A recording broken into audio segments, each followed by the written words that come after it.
আল্লাহ পাক প্রথমে ছেলেদেরকে বললেন, শোনো, সূরা নূর 30 নম্বর আয়াত। আল্লাহ পাক ছেলেদেরকে বললেন, তোমরা তোমাদের চোখ নিচু রাখো, এটা আমাদের দায়িত্ব।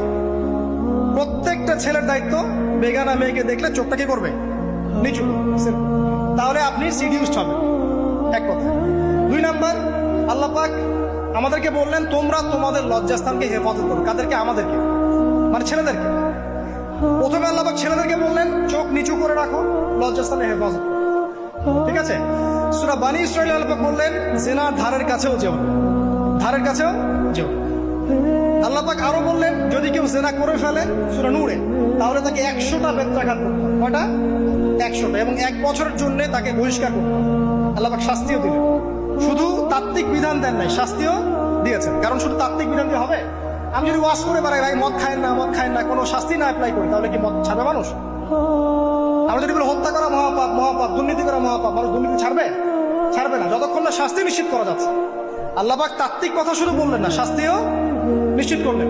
তারপর আল্লাহ পাক আরো বললেন, যদি বিবাহিত কোনো ব্যক্তি ব্যভিচার করে, তাহলে তাকে রজম করতে হবে, মাটিতে পুঁতে তাকে পাথর নিক্ষেপ করে হত্যা করবে। ঠিক আছে? শাস্তি। এরপরে দেখেন আল্লাহ পাক মেয়েদেরকে বলছেন, মেয়েদেরকে বলছেন, তোমরা মূলত ঘরে থাকো। যদি বাইরের পরিবেশ তোমাদের অনুকূলে না থাকে, তোমরা ঘরে অবস্থান করো। ওয়াকরনা ফি বুয়ুতিকুন্না ওয়ালা তাবাররুজনা তাবাররুজাল জাহিলিয়াতিল উলা। তোমরা মূলত ঘরে থাকো। জাহিলি যুগে মেয়েরা যেভাবে নিজেদেরকে প্রদর্শন করে বেড়াতো, এই কাজটা তোমরা করো না। যদি করো তাহলে সমাজে বেহায়াপনা, ফায়সা বেড়ে যাবে, তোমরা নিজেরাই ক্ষতিগ্রস্ত হবে, যেটা ওরা হচ্ছে এখন।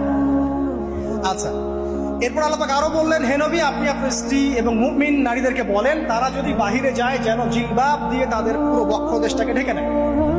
তাহলে পোশাকের সংস্কৃতির শেকড় কোত্থেকে শিখবো? আমি কোত্থেকে শিখবো? আল্লাহ পাক কর্তৃক নাজিলকৃত সর্বশেষ ঐশী গ্রন্থ থেকে শিখবো নাকি? যে বইয়ের মধ্যে কোনো ভুল নাই সেটাই তো আমার শেখার মাধ্যম হবে নাকি? নাকি যে দর্শনে 1000টা ভুল সেটা শিখবো আমি? আল্লাহ পাক এখানে বলছেন, মুমিন নারীদেরকে বলো, বাইরে গেলে পরে তারা যেন জিলবাব দিয়ে, কাপড় দিয়ে সুন্দর করে বক্ষদেশ সেগুলো ঢেকে রাখে। বোরখার কথা এখানে নাই শব্দে। ঠিক আছে?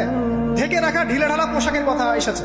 আচ্ছা, আসেন, আল্লাহ পাক আরো বললেন যে তোমরা অমুক অমুক অমুক অমুক, যেমন আপনার বাবা, আপনার ভাই, আপনার এই যে সন্তান, এই যে মাহারাম যারা আছে, এদের সামনে ছাড়া অন্যদের সামনে যখনই যাবে, তোমরা কিন্তু হিজাব অবলম্বন।